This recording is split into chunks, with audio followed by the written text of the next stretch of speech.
एक शागिर्द अपने उस्ताद से शिकवा करने लगा। उस्ताद जी, मैंने मेहनत की, दुआ की, फिर भी जिंदगी आसान नहीं हो रही। जिंदगी आसान क्यों नहीं हो रही? उस्ताद ने मुस्कुराकर एक लालटेन जलाई और उसे पहाड़ी रास्ते पर ले जाने लगे। रास्ता तारीक था, पत्थरों से भरा हुआ। शागिर्द बार बार ठोकर खा रहा था। आखिर वो गुस्से से बोला, ये लालटेन ज्यादा रोशनी क्यों नहीं देती? पूरा रास्ता क्यों नहीं दिखाती?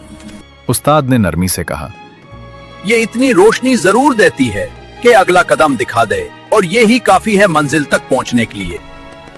शागिर्द खामोश हो गया और दिल मुतमईन। सबक: जिंदगी सारा रास्ता एक साथ नहीं दिखाती। अल्लाह बस इतना रास्ता खोलता है जितना अगला कदम उठाने को काफी हो। सब्र करने वाला आखिर तक पहुंच जाता है।